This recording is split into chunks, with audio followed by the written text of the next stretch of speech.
Good morning students. आज का जो हम लोग का टॉपिक है वो है डाइजेस्टिव सिस्टम। डाइजेस्टिव सिस्टम, देखिए जो डाइजेस्टिव सिस्टम है, क्योंकि कुछ बच्चों ने डिमांड किया जो हाई स्कूल के थे कि उनके लिए भी कुछ वीडियो बनाया जाए, तो एक तरह से हाई स्कूल लेवल का भी पढ़ाएंगे, बाद में इंटर लेवल थोड़ा और डिटेल हम लोग चलेंगे, लेकिन थोड़ा सा इसकी जो स्टार्टिंग है वो लगभग हाई स्कूल और इंटर की सेम है। बस आगे चलते हुए उसके जो पार्ट्स है उस पार्ट्स को डिटेल में पढ़ाया जाता है इंटर में। तो अभी तो हम लोग इसके क्योंकि बेसिक चीजें पढ़ा रहे हैं, तो बेसिक चीजों में यहाँ पर जो है डाइजेस्टिव सिस्टम में देखते हैं कि डाइजेस्टिव सिस्टम में कौन कौन से पार्ट्स आते हैं। तो इसको समझने की सबसे अच्छी जो आवश्यकता है वो है फिगर बना दिया जाए। फिगर समझ लेते हैं सबसे पहले कि इसमें कौन कौन से पार्ट्स आते हैं, यानी डाइजेस्टिव सिस्टम जो है उस डाइजेस्टिव सिस्टम में उपस्थित कौन सा मेन पार्ट्स आते हैं। तो डाइजेस्टिव सिस्टम में अगर बात करें ह्यूमन के, तो ह्यूमन में डाइजेस्टिव सिस्टम में सबसे मेन होता है एलिमेंट्री कैनाल। एलिमेंट्री कैनाल, जो एलिमेंट्री कैनाल होता है, ये एलिमेंट्री कैनाल लगभग जो है ह्यूमन में 8 से 10 मीटर का लंबा एक एलिमेंट्री कैनाल होता है। काफी क्वाइल्ड होता है, कहीं कहीं पर क्वाइल्ड होता है, कहीं पर सीधा होता है, यानी कि बहुत सारे वेरिएशन इसमें प्रेजेंट होते हैं। तो एलिमेंट्री कैनाल जो होता है वो एलिमेंट्री कैनाल लगभग 8 से 10 मीटर लंबी होती है, 4 पार्ट्स में डिवाइड होती है। इसमें सबसे पहला इसमें होता है एक बक्कोफेरेंजियल कैविटी। बक्कोफेरेंजियल कैविटी, ये बक्कोफेरेंजियल कैविटी होता है, इसे हम हिंदी में कहते हैं मुखग्रासन गुहिका। हिंदी बोलते रहेंगे जिससे कि कुछ बच्चे छोटे हैं उनको थोड़ा समझ में आ जाए। मुखग्रासन गुहिका। दूसरा इसमें होता है असोफेगस। असोफेगस, जिसे हिंदी में कहते हैं ग्रास नली। ग्रास नली। तीसरा जो इसमें होता है स्टमक होता है, जिसे हिंदी में कहते हैं अमाशय। और चौथा इसमें होता है इंटेस्टाइन, जिसे कहते हैं आंत्र। आंत्र। तो ये इसके 4 पार्ट होते हैं। तो चारों पार्ट को हम फिगर समझेंगे। तो चित्र एक बना लेते हैं एलिमेंट्री कैनाल का जल्दी से। बहुत ही रफली डायग्राम यहां पर जो है तैयार किया जाता है। ये स्टमक इसका पार्ट हो गया, ये डोडिनम वाला भाग हो गया, ये। इसके बाद इसको कंप्लीट करते हैं, ये फेरिंक्स कंप्लीट हो गया, ये एसोफेगस, ये डोडिनम,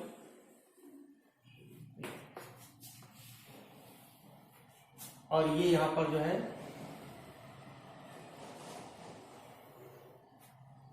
इंटेस्टाइन, ये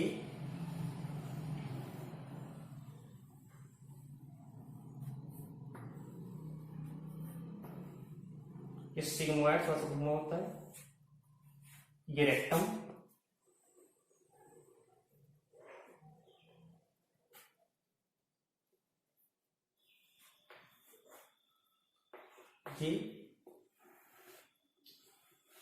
ये स्मॉल इंटेस्टाइन, छोटी आंत जो होती है,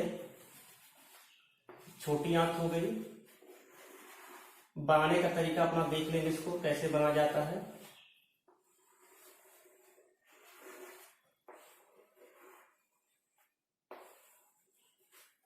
ये हो गया छोटी आंत। ये फाइल वो बना लेना है, यहां पर जो है पैंक्रियाज, पत्ती की आकृति का होता है, पत्ती का आकृति होता है। यहां एक लीवर बना लेते हैं, टोपी सदृश होता है, 2 पालियों बटा होता है। ये गाल ब्लैडर बना लेते हैं, ये गाल ब्लैडर हो गया, ये यहां पर। ये इसके माउथ को थोड़ा सा बना लेते हैं, माउथ पार्ट्स, दांत है।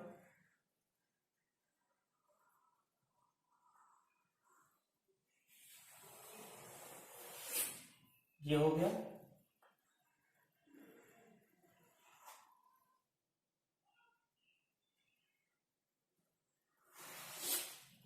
ये बन गया।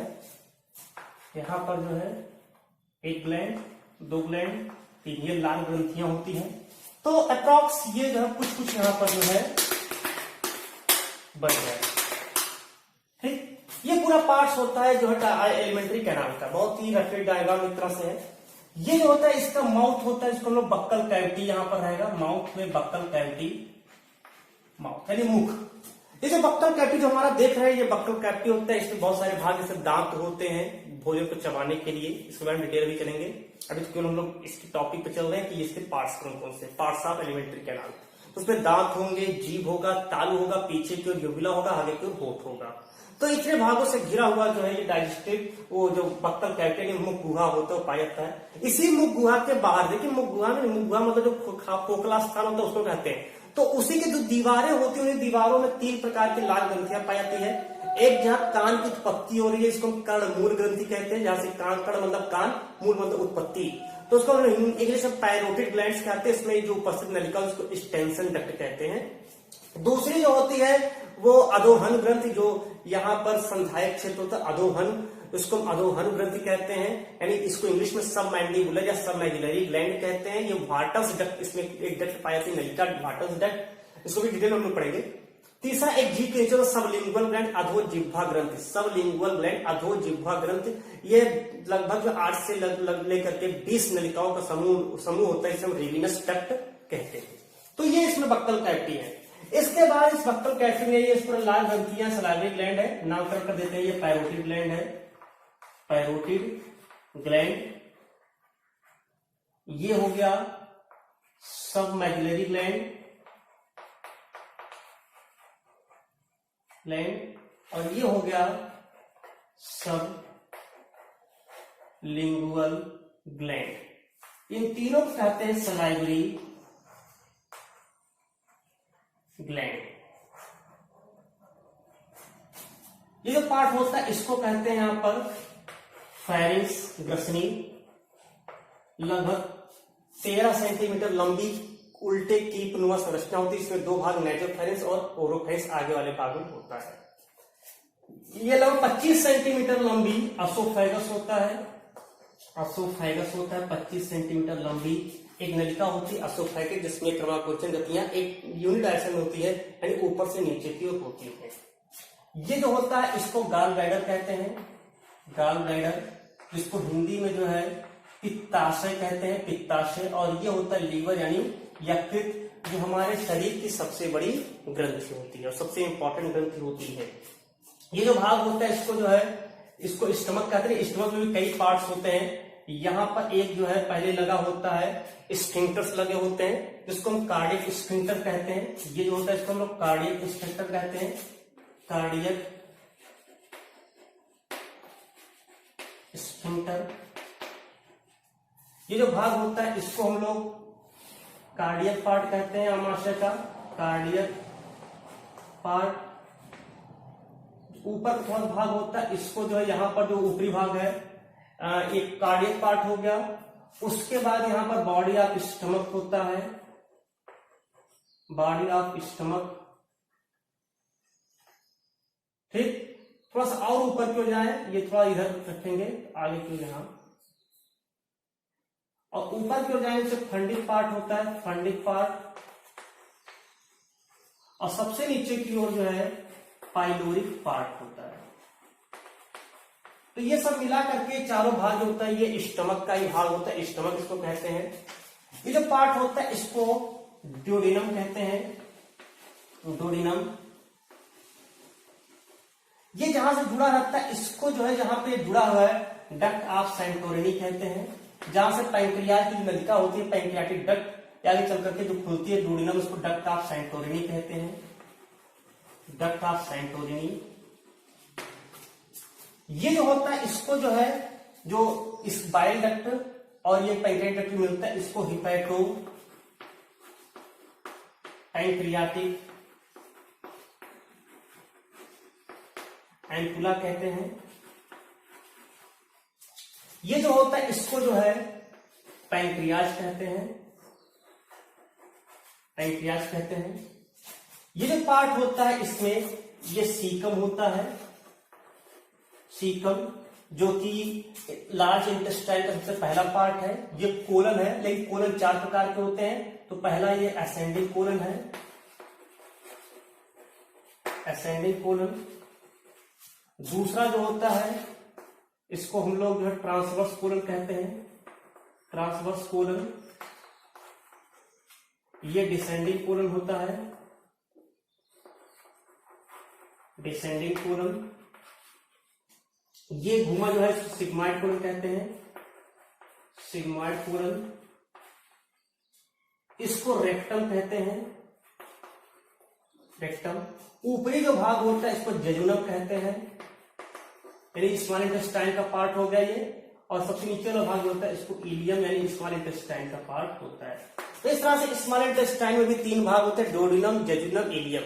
लार्ज इंटेस्टाइन में भी 3 भाग होते हैं, caecum, colon and rectum colon. 4 प्रकार के होते हैं, ascending colon, transverse colon, descending colon and sigmoid colon. तो ये पूरा जो पार्ट होता है ये डाइजेस्टिव सिस्टम में एलिमेंट्री कैनाल का भाग होता है। अब ये एलिमेंट्री कैनाल में सबसे पहले से जो माउथ यानी बक्कल कैविटी आता है। बक्कोफेरेंजियल कैविटी के अंतर्गत 2 चीजें पढ़ेंगे, एक तो बक्कल कैविटी पढ़ेंगे और दूसरा फाइरिंक्स पढ़ेंगे।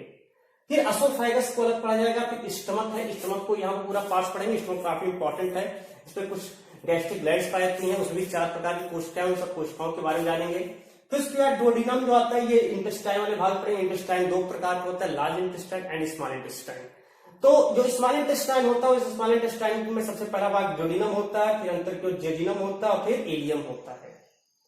लगभग 25 सेंटीमीटर डोडिनम सी की आकृति का होता है। जेजुनम जो होता है अप्रॉक्स 3.6 मीटर होता है और इलियम जो होता है 2.6 मीटर लंबा इलियम होता है। उसका लार्ज इंटेस्टाइन हम लोग पढ़ेंगे सबसे पहले सीकम। सीकम जो थैलीनुमा संरचना होता है, देखिए पाउच लाइक स्ट्रक्चर हमने बनाया है, थैलीनुमा संरचना। इससे एक यहाँ पर एक और जुड़ा है जिसको हम लोग नाम दे सकते हैं, ये यहां पर देखते हैं वर्मीफॉर्म अपेंडिक्स, वर्मीफॉर्म अपेंडिक्स। तो जो वर्मीफॉर्म अपेंडिक्स यानी कृमि रूपी परिशेषिका, ये वैसे इसका कोई रोल तो नहीं है, पहले रहा होगा, अब तो ये केवल उन लोगों में वेस्टिजियल आगे अवशेषी अंग के रूप में पाया जाता है। तो पहला सीकम होता है जिससे कृमि रूपी परिशेषिका जुड़ा होता है। दूसरा कोलन होता है, कोलन में बताया 4 प्रकार का होता है, असेंडिंग कोलन, ठीक है, ये असेंडिंग कोलन, ये ट्रांसवर्स कोलन, ये डिसेंडिंग कोलन, ये सिग्मॉइड कोलन। और अंतिम जो भाग होता है उसको हम लोग रेक्टम के नाम से जानते हैं, जो जाकर के मलगुहा में जाके जुड़ता है और वहां से जो भी अपशिष्ट पदार्थ होते हैं उन अपशिष्ट पदार्थों को शरीर से बाहर निकालने का कार्य करता है। ये जो होता है ये लीवर होता है, सबसे इंपॉर्टेंट हमने बताया भी कुछ जस्ट जो है कि ये सबसे बड़ी जो है ग्रंथि होती है। इसमें बाइल जो ये गाल ब्लैडर है, ये गाल ब्लैडर का काम होता है कि जो यकृत बना हुआ पित्तरस होता है, यकृत बनता है, वो पित्तरस का जो संचय होता है वो गाल ब्लैडर में होता है और आवश्यकता अनुसार इस हिपैटो पैंक्रियाटिक एम्पुला में आता है और पैंक्रियाटिक जूस के साथ मिल करके इस डोडेनम में पहुंचता है, जहां पर ये चूंकि दोनों क्षारीय होते हैं और भोजन में उपस्थित जो गैस्ट्रिक ग्लैंड उससे स्रावित गैस्ट्रिक जूस होता है अम्लीय होता है, उसकी अम्लता को दूर कर क्षारीयता प्रदान करने का कार्य ये दोनों मिलकर के करते हैं। इस तरह से भोजन क्षारीय माध्यम में यहाँ पर इंटेस्टाइन में पहुंचता है, स्मॉल इंटेस्टाइन के मेन पार्ट में। स्मॉल इंटेस्टाइन में अब यहाँ पर कुछ इंटेस्टाइनल ग्लैंड्स पाए जाते हैं जो भी क्षारीय होते हैं। ये इंटेस्टाइनल ग्लैंड होता है, इससे इंटेस्टाइनल जूस का स्राव होता है जो क्षारीय पदार्थ होता है और उससे फिर भोजन का पाचन करने का काम होता है। यानी इस स्मॉल इंटेस्टाइन में भोजन का पाचन एवं अवशोषण होता है, उसके पचे हुए भोजन के बाद जो अपशिष्ट पदार्थ बचते हैं वो इस जो कोलन है इसके थ्रू होते हुए आगे बढ़ते हैं और इस कोलन में डिहाइड्रेशन होता है, जल की अधिक मात्रा का पुनः पुनरावशोषण होता है, बाकी जो अपशिष्ट पदार्थ एक ठोस पदार्थ के रूप में शरीर से मल के रूप में बाहर त्याग दी जाती है। तो ये पूरा जो था एलिमेंट्री कैनाल जो कि एक पार्ट है, अभी हम लोग केवल पार्ट्स को पढ़ें कि इसमें कौन कौन से भाग पाए जाते हैं। ठीक, धन्यवाद।